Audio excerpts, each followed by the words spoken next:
If you've been scrolling through endless charts, watching video after video about sonar units, and still feel a little lost about which fish finder actually earns its price tag, you're not alone.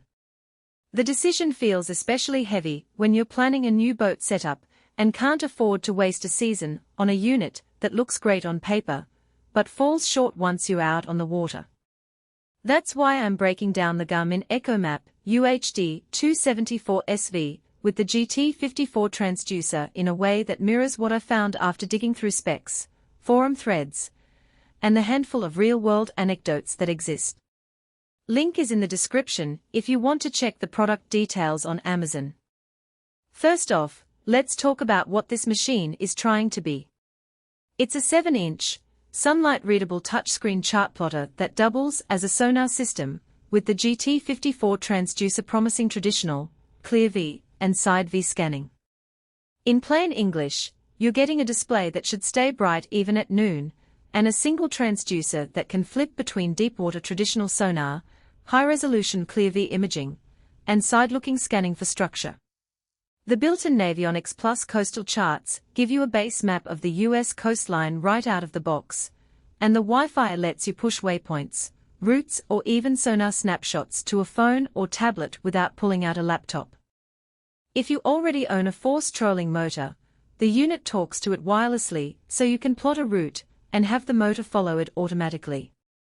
Now, who actually benefits from this bundle? If you're a weekend angler who spends a few days a month on a 15 to 20 foot boat, and you've been using a basic 4-inch fish finder that shows you a single line of depth, the upgrade to a full-color, 7-inch touchscreen is a noticeable jump. The larger screen means you can keep the chart up while still glancing at sonar returns, which is a real convenience when you're trying to keep the boat on course and still watch the fish. The included GT54 transducer is also a big value. You don't have to buy a separate unit for ClearV imaging, and you get side-scan capability without another mount. For people who are just starting to experiment with structure fishing, say, trolling along a reef, or scanning for drop-offs near a pier, having side-V built-in eliminates the need to purchase a dedicated side-scan hull-mounted device. If you're a professional guide who runs multiple boats and relies on redundancy, this may be a different story.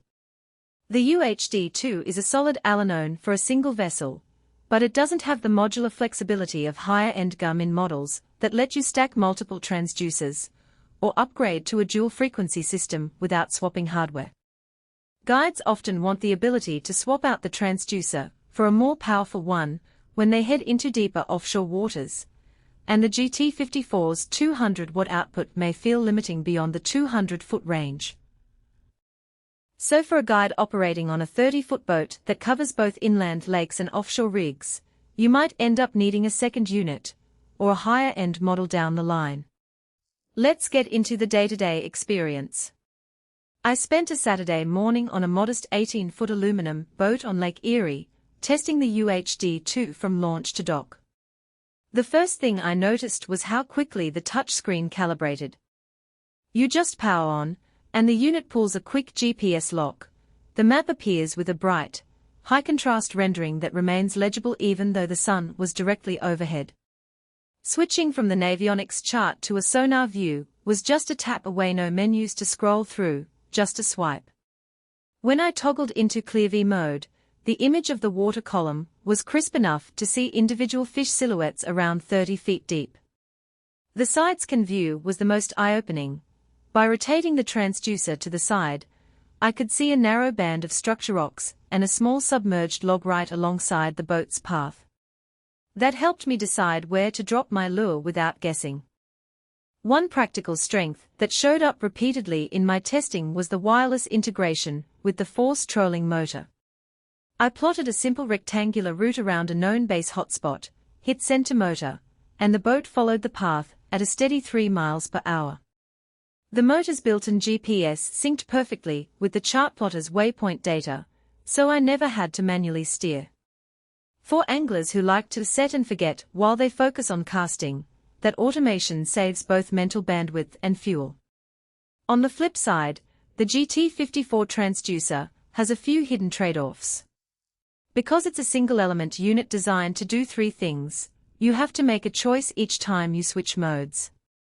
While you can flip between traditional and ClearV on the fly, moving into side V requires you to physically rotate the transducer and let it settle, which adds a few seconds of lag.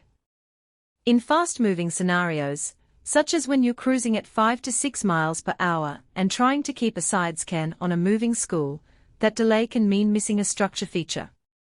Additionally, the transducer's mounting bracket is designed for the typical transom on smaller boats, on